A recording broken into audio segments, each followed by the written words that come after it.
for Black girl nerds.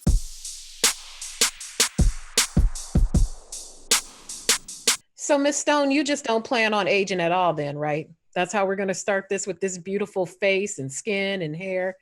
Well, what do I say to my Black girl best friend is, honey, we're white chocolate. We don't crack either.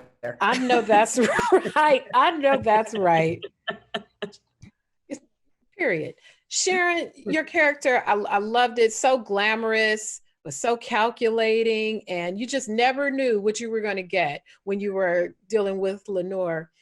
When you step into a role like this, what is the best part of playing a character like this? The best part, really honestly, is that you can be in the middle of a scene and it can be going a certain way. And you can just think, I could just do that right now. And it would just freak them the fuck out. And so I'm just going to do that. Just enough. Just enough. Or like, I'll just put my hand on them right now while they're freaked out.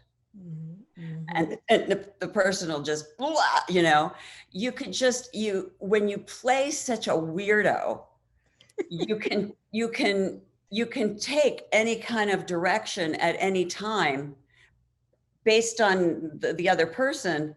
You can just make, I'm going to go over there, so that, you know what you can do to pull the rug a little, because you're playing someone whose causal indicator is to wreak havoc. Yeah. So it's really, that's what's fun, is trying to figure out, how do I do it? And then when you're working with women in this way, how do I do it in a way that's creepy and creeps up, or is subtle, or is slightly space invadery,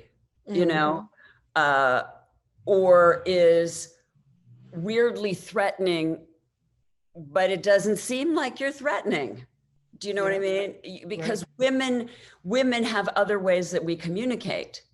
We think things to each other, or we say things, but that's not what we mean. And we have another way that we language, just like men have men language. And, being on the set with men forever, I speak man very well. Right. So when a man says something to me, I go, come on. Mm-hmm. So when you speak woman, the one thing that has been so relevant to me in these recent years, as women start to become more and more able to speak to each other, because we were very divided from each other before. Absolutely. We were supposed to only talk if we were fighting over a man that we had in common, or something like that, or at school over something. Right. There was not, women weren't supposed to have this kind of sisterly bond that we innately have. And now suddenly we're saying, you know what? I'm having it. I'm having it. And so what is engaging to me now in these recent years is, well, we can just think to each other. We don't have to talk. We can just, give each other a little eye and have a whole conversation. I mean, I can just look at you and you can tell, what do I think about you? Mm-hmm. Or I could look at you another way and you could just tell, oof, right? Yeah. We can do the smallest things and have whole conversations. But we can lead each other in the same way. And we can unify with each other in the same way. Not to mention the maternal aspects of ourselves, because we look to lead to the future. Mm-hmm. So our decision-making is not the same. And so all of that comes to play when you work together with women, I'm sure in any environment, but uniquely to acting, because we're expressing another level of emotion and another level of need and another level of desire and another level of love and other levels of tenderness and different things that are, because of that intuitive ability to communicate, quite subtle. Right.